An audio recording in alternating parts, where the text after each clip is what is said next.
जनाब असदुद्दीन ओवैसी जी। Thank you, sir. I stand to oppose the President address motion. Sir, I start by putting to this House how this foreign policy for our country has been compromised from what its traditional position has been. Sir, take the case of Palestine. 61,709 Palestinians have been killed. 1,11,588 have been injured. India is a signatory to, India is a part to Genocide Convention, and the Genocide Convention says that anyone who is party to the Genocide Convention must contribute to ensure it prohibits from contributing to genocide and also requires to take steps to prevent it. Sir, not a single hospital is there in Gaza. This country, this great nation of mine, had constructed 2 floors of a library in a university. Those universities and that library has been finished. You have 1.2 million people being made homeless. Deliberate starvation has happened. And people have no drinking water. And what do we see now? We have heard the Prime Minister saying, "I'll stop the war in Ukraine." Where is my Prime Minister? Where is this government? Why are they keeping quiet on this genocide which is being perpetrated on the Palestinians? What has been the traditional stance of our country from Mahatma Gandhi up to all the Prime Ministers? Why can't we oppose the genocide? We are party to the Genocide Convention. I am warning this government that when the genocide history of Gaza will be written, this Prime Minister will also be in the list of accomplices. I demand from the government that let our country take the responsibility of constructing the health sector in Gaza. Invite more Palestinians to India on scholarship. Let them rebuild that Gaza. We cannot be part. How can we allow arms to be exported to Israel? An Indian ship was stopped in Spain. We are signatory to this genocide convention. How will history remember us? With what face can we face the world? Sir, second point. India's moral voice is dead in Palestine, sir. It is completely dead in Palestine, sir. Sir, come to China.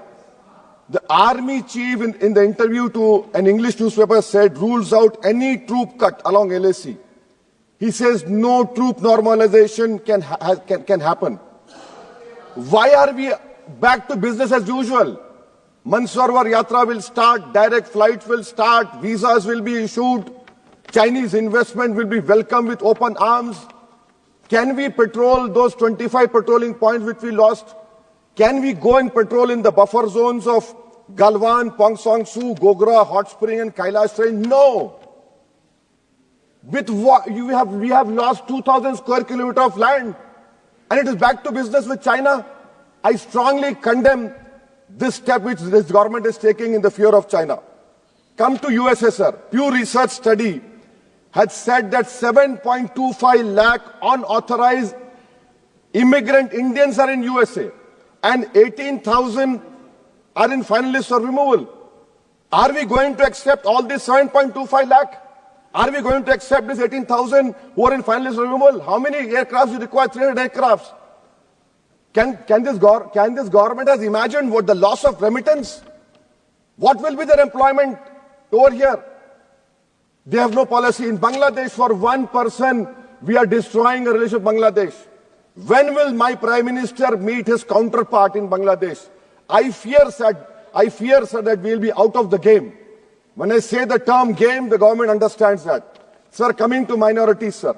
In 2023-24, 2,064 crores out of the budgetary allocation of 3,000 crores was surrendered by the Ministry of Minority Affairs.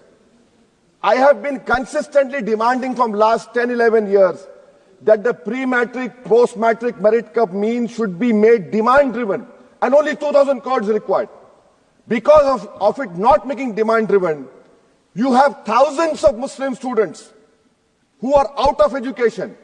There has been empirical studies like the Kundu Committee which said that the reason for Muslim out-of-school children is financial wherewithal. You're not interested to ensure that Muslim children study. My community has the highest illiteracy rate in women.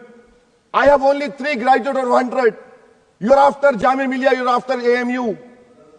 And madrasa you have cut down, yes, you don't read. You have cut down the money on madrasa also. I mean, if you read, you'll know. So why can't you do it, sir? And that is why I say, sir, this PMVJK scheme, come to Mustafawad and Okla and see. You have Mount Everest of garbage which is being dumped right inside a Muslim area. Why? Because it's a Muslim area. And then you have this person who was given birth politically through surrogacy by an institute which has an allegiance to a person who wrote "We Are a Nation Undefined" and bunch of thoughts. That person day in, day out lies. He lies. His whole start point and end is lies only. But what I'm hearing from the ground, which I've seen, a pure organic Muslim leadership will emerge on Wednesday, sir. Sir, I am cautioning and warning this government. If you bring and make a Waqf law in the present form, which will be violation of Article 25, 26 and 14, it will lead to social instability in this country. It has been rejected by the entire Muslim community. No Waqf property will be left. Nothing will be left, I say. You want to make India Viksit Bharat? We want Viksit Bharat.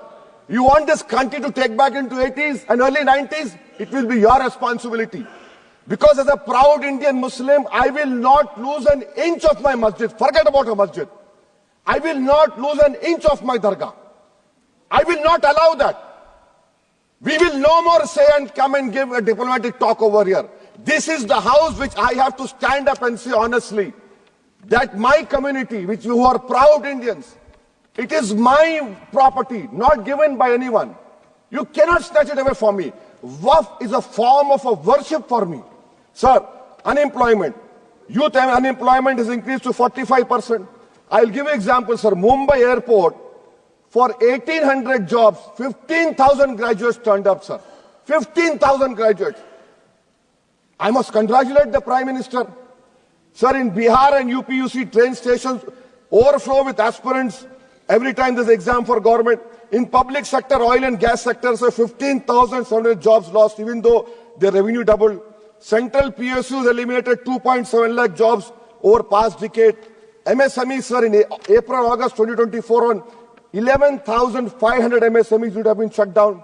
Manufacturing employment fell from 12.6 in 11-12 to 11.4 in 22-23. Sir, in conclusion, what is the government showing us? And I really feel pity for the allies of NDA. Despite they are 240, they are irrelevant now. I mean, you can take something here and there, but what about the country at large? What about the youth of this country, which the only nation in the world which has a demographic dividend is India? And this government has failed to uplift the youth. That is why I on the grounds which I have submitted, I oppose this present motion, sir. Thank you.